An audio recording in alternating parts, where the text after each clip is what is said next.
Do you ever just love to brag on the thing that you love so much? Because that's what we're doing today. I'm showing you 5 of my favorite features that I cannot live without inside ConvertKit, plus ones that I didn't know about. So I'll go ahead and throw that out there. I've been a ConvertKit user for years, and there's a few things that I learned in creating this video today. So let's get right to it.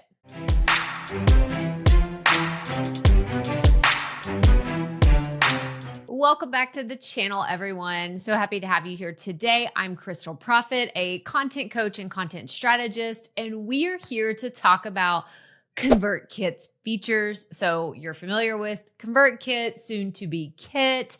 And I just went kind of on a rabbit hole of what are some of the features that maybe you know about or you've heard about, but you've never used it, or you've heard of other people using it, but you're like, that sounds a little complex or complicated, or I don't know where the button is to find it. Well, I'm showing you my favorite features that they have that I wish someone would have shown me a long time ago, or I wish that I would have known about them being a ConvertKit user for several years. I've used them for years and years, but some of these features are added and I'm just set in my ways. And I'm like, yeah, sure, I'll learn about that one day or check it out.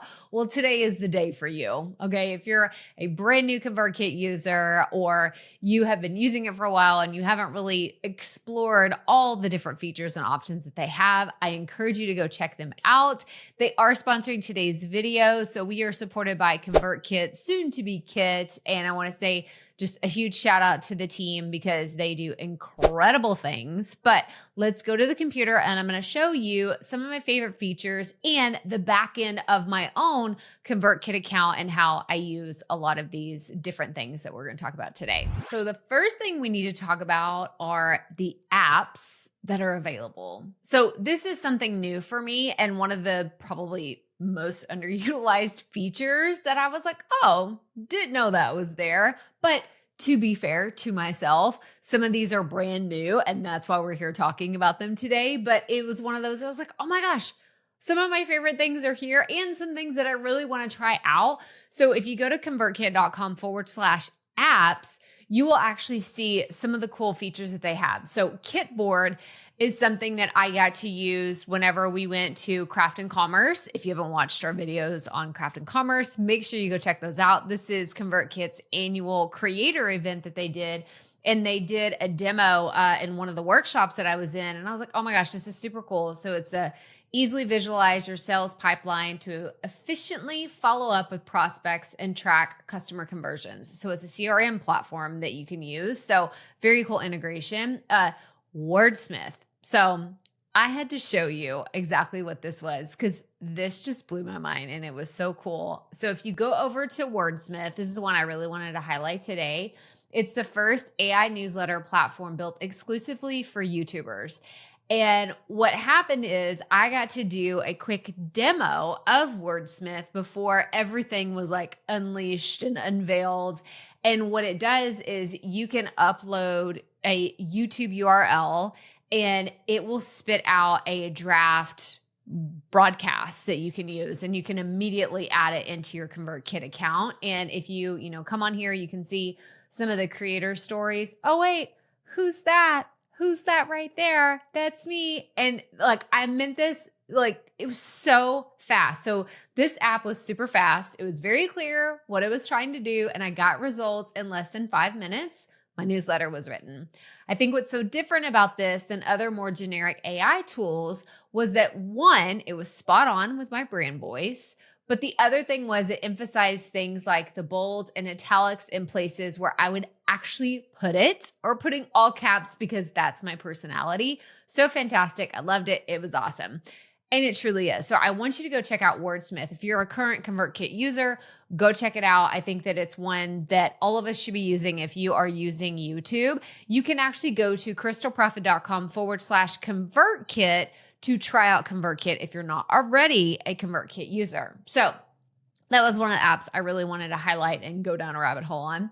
SavvyCal is another one similar to something like Calendly, but what's really cool about it is it is integrated into your emails. So if you're a service provider or you are a coach or you have other like scheduled things that you want to send out to your list and you have free coffee chats, whatever it is, this is really cool because it integrates directly into your email in that as soon as one of those slots are booked up, then it's gone. It's not going to appear in someone's inbox. It's actually going to not be an option no longer. So really cool thing that I think that we should explore as service providers.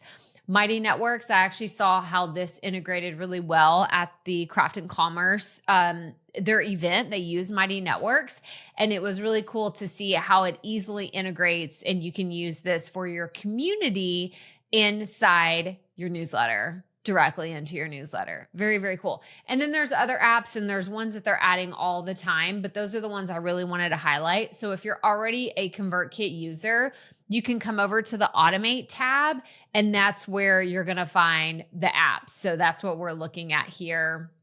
And then you can see all the different ones that they have. And you're like, oh my gosh, Krystal, I use these. Like I use Stripe, I use Zapier, I use WordPress, all of these. So come over here and check out all the apps that they have if you're a current ConvertKit user, and you can check all of these out. So the next thing I want to talk about is automations. So I've talked previously about like visual automations and what those can look like, but I want to specifically hone in on automations that I use in my promotion sequences. So I will send out an email to my list, and at the very bottom, I'll say, hey, have you already joined this program? Have you already bought this thing? Or you no longer want to be interested in getting these emails? Click this button and you will be opted out of the promotion. And a lot of people do this, and it's a way for them to unsubscribe to that particular promotion, but not get off my email list completely. And so I thought I would give you an example. So, actually right now when I'm recording this, I'm in the middle of doing a B-School promotion for Marie Forleo. And I know that there's people in my audience that have taken this course in the past, and they're like, Krystal, love you, love your content. I don't need to hear about this program. I already bought it. I already spent the money on it. So what happens is someone will click on a link that's embedded in an email, and I'll show you an example of what this looks like. And from my perspective, it just like I click a link and I say, hey, here it is. Like when they do this, this is what happens. So it says, when this event happens, and they click a link, and this is a opted out page that they'll go to when they click on that link. This is what they land on. It's like, hey, you've successfully opted out. Great, fantastic. They don't know any difference about what's happening on the back end, but what is happening is they are getting a tag added to their account that says July B-School opt out. So they know that they're no longer going to get these promotions. And whenever I send future broadcasts, whether it's promotion, webinar, whatever, I know how many people opted out instead of unsubscribing from my list. So it's really helpful for those that don't want to receive these emails anymore. But again, they're not totally getting off your list. So let me go and pull an actual example of what this looks like in my email. So this is a recent email that I sent to my list. And then down here at the bottom, it says, if you don't want to hear about Marie Forleo's free training or B-School program, click here to opt out and only get my regular emails. So what will happen is when you're in the broadcast mode and you can still edit, what you're doing and what you're sending, you could come in here and you click on the link. And when you add the link here, you can change it to be a link trigger. And that is how the rule is executed. That's how it's enabled on my end. So instead of it being like a link to go out to somewhere else, I would highlight it and click here to opt out, make them go to this link trigger because it'll show in a drop-down list for you. So as a marketer, this is one of my favorite features. And I have to say, I don't use this enough. I need to use this more, especially during promotions. But what you can do is you can actually resend emails to people that never open them. So let's say you're in the middle of a promotion and you send an email to your list, and then you look at the open rates and you're like, man, like, maybe it was a bad time. Maybe I sent it on a Saturday and my audience would rather open their emails on a Monday. You can go into a broadcast that has been sent and click the send to reopen. So this is actually a broadcast that I've already sent. And where you can go is over here to this ellipses and it says resend to Unopens. So I'll click that and then it generates the same version. It's like a draft. And you see how it says resending right there. I could change the subject line to be whatever I want it to be. It's like, hey, just in case you missed it or whatever. But then you go over to continue and then I want to send the email and it will say broadcast will be sent to recipients who did not open the message. So you don't even have to adjust your tags or, do the same thing that you did for the original one. It's like, no, we already know we're going to send it to the people that never opened this email. So again, I don't use this feature enough. I think that you should be using it whenever you're promoting your own products or affiliate products, any of your promotions. Make sure that you're going in and really utilizing this, especially whenever it's those key moments in a launch where you're like, I really need to get this message in front of people. So go check that out. So I really appreciate this next feature because it's one that helps me feel a little bit more techie than I actually am. I don't know if you identify with this, but I like to think of myself, I'm like, okay, look, I'm decent, right? I'm not just a beginner. I'm a little above average, but I'm not like in the super, I'm not coding things by myself without someone else or something else helping me, like going into ChatGPT and be like, wait, how does this actually work? But this feature is super cool. So, and I'm not a huge Notion user, but I know that you Notion lovers are going to love this feature because what you can do is when you're in the middle of a broadcast, you're, writing a new broadcast, or maybe you already have a template, you can come in and hit the / key and you automatically have your drop down menu. Or if you already know that you want to insert an image, you can just type image and boom, it's there. You can make it happen. Or if you want to, add a button, then you can do that. So it's just one of those little things that make a big difference, especially if you are writing things from scratch and you are creating inside of ConvertKit on a regular basis. This is just one of those time-saving things that you're like, oh my gosh, this just makes my life so much easier. And the last thing that we need to cover today, that is one that I wish I would have thought about a long time ago.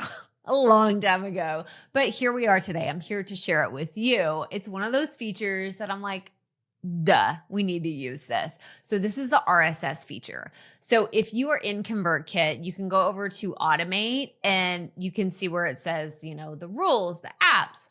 Click on RSS and you will see the different RSS integrations, and you can actually watch videos to see how you can make these RSS features work for you.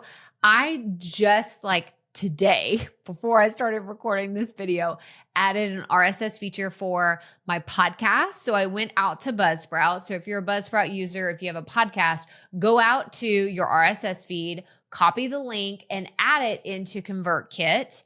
And then it will pull in your newest episodes whenever one is released. Now, there's a few different ways that you can do this. So I'm actually this is going to be a duplication, but I'm going to come in and show you exactly how this would work. So you click on add feed, you put in your feed URL here.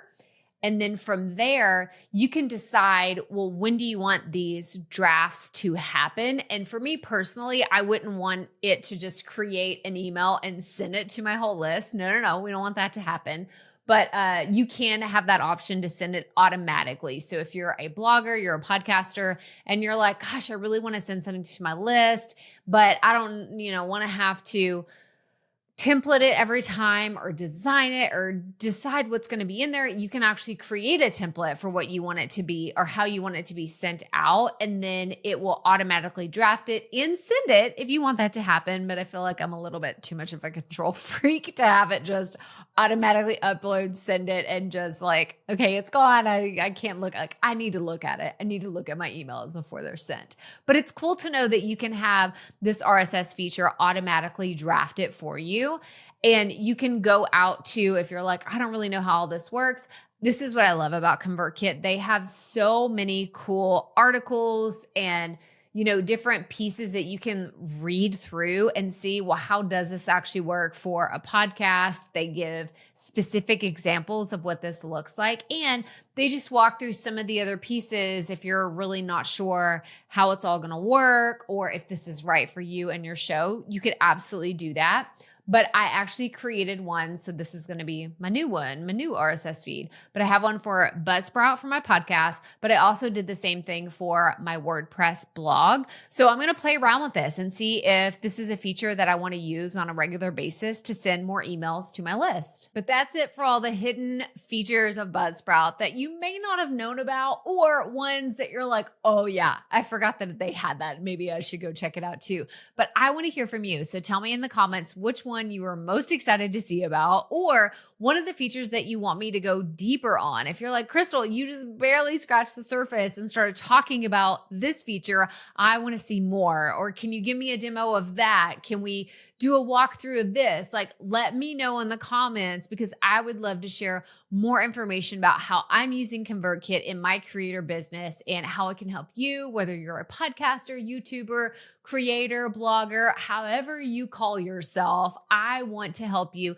use ConvertKit. So thank you once again to the ConvertKit, soon to be Kit team, because this is so much fun. And thank you for creating such an easy to use product. But at the end of the day, it is just all about making your content creation journey so much easier. But that's all I have for you. So make sure you hit the subscribe or follow button wherever you're watching from today.